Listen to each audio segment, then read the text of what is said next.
I think they're fourth in the table, a point ahead of us, and on a good run themselves. A game I'm really looking forward to. You talk about how you measure yourselves at different stages throughout the season. I think it's our 10th game, and we're playing against a team above us in the table. So, nothing to lose at the weekend, all to gain. Like I say, the longer the season goes on, the more you look at games against teams in and around you in the table. And that sounds strange when it's 10 games in, but you're not a million miles away from the quarter way through the season.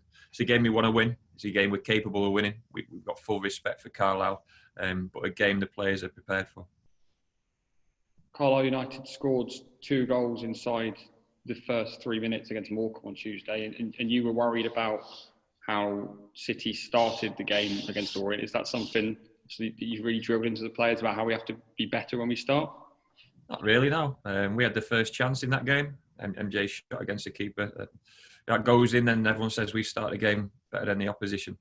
We conceded early, which was disappointing from our point of view.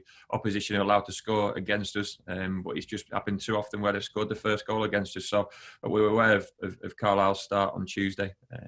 Our focus is on how we start the game. Like I said, I just want us to be aggressive, and people can use that word in any way they want, but aggressive in terms of players' responsibility against the opposition, aggressive in terms of our mindset to get to that ball first and affect it, and also aggressive with our shape and our discipline to affect the opposition and put them under pressure. Like I say, we had the first chance of the game on Tuesday, so we weren't a million miles off starting that game really well. But when the opposition score, it puts you on the back foot and it changes the feeling of the game. Great response from the lads to get through the rest of that first half without them really troubling our new keeper, and then dominated the second half. And you look back at it, we were close to getting a winner, but not quite close enough. Games with Carlisle are rarely uneventful. Obviously, we had the 2017 playoff campaign. Obviously, Carlisle were the first team you faced as manager as well. Oh, yeah, I mean, 2 teams who've probably been in the division a fair amount of time now. You look back and you think back to those semi-finals in the playoffs, 2 memorable games, and then we played each other. Well, it's not a lot because it's the normal league campaign, but we're familiar with Carlisle. But we're not familiar with a group of players because they've invested and recruited 16 new signings. So it'll be a different dynamic to the opposition, and a different dynamic to Carlisle. And they've started the season well on a good run themselves, and got some, we always say it, but they've got some good players who can hurt you on their day. But we're at home. I want us to set our standards this weekend. Dominate from minute one in terms of how we want the game to look like and to play and to feel. That was what I spoke to about the players at half time, and make it our type of game. We've got to make this game our type of game from minute one, and that's what we'll be aiming to do. And hopefully we come out on top. Like I say, it'll be an early marker in terms of 2 teams close to the top 6. And can we expect Yucca Anderson to be with us for a bit longer now? Obviously, is Lewis Ward is improving? He's definitely going to be with us for 7 days, because that's the length of his loan. So he's definitely going to be involved at the weekend. But we said we were pleased with his debut. No real shots to save of sort, but dealt with other aspects of the game. And we'll keep assessing where Lewis and Johnny are with their injuries. And like I say, we can keep extending the loan after every 7 days. So, you speak about time frames. We've definitely got him for 7 days, definitely got him for this weekend, and then we'll assess it going into Tuesday. On the other injury front, is there any good news about Lewis Page and Nigel?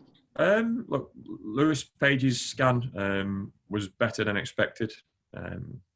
It's not a rupture, it's a strain/small tear, but obviously he's had a history of these hamstring injuries, so it will be dependent on his symptoms, but more positive news than what we felt in terms of when he first got the injury. He was really sore, and when you're really sore when you first damage your hamstring, you fear the worst. So positive news to a certain extent. We still think it'll be weeks, but certainly not months with Lewis Page. Nigel's getting closer and closer, we need him fit. It'd be frustration for myself and the squad, and for Nigel as well. He missed the start of last season, but that was to be expected in terms of the ruptured Achilles. Now this is a different type of problem, and we're doing everything we can to protect him for the future. But Nigel's got to come back and affect it. He's got to understand that he's a player to play football for this football club.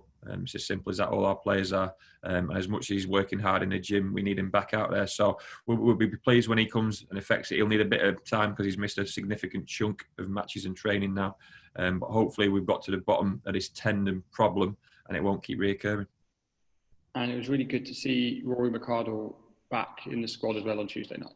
Yeah, look, he'd only just started training at the start of that week. But we felt it was right to get him involved. He's a great influence on this group of players, especially some of the younger ones. And a physical presence and a different profile he can put on a pitch to do a different job. Great in both boxes. So important he's back with us. He's had another few days training and he'll be closer to it this weekend. And whether we put him back in or wait for the Tuesday or the following weekend remains to be seen and depends on the lads in front of him perform. But just to have another presence around the place and another personality.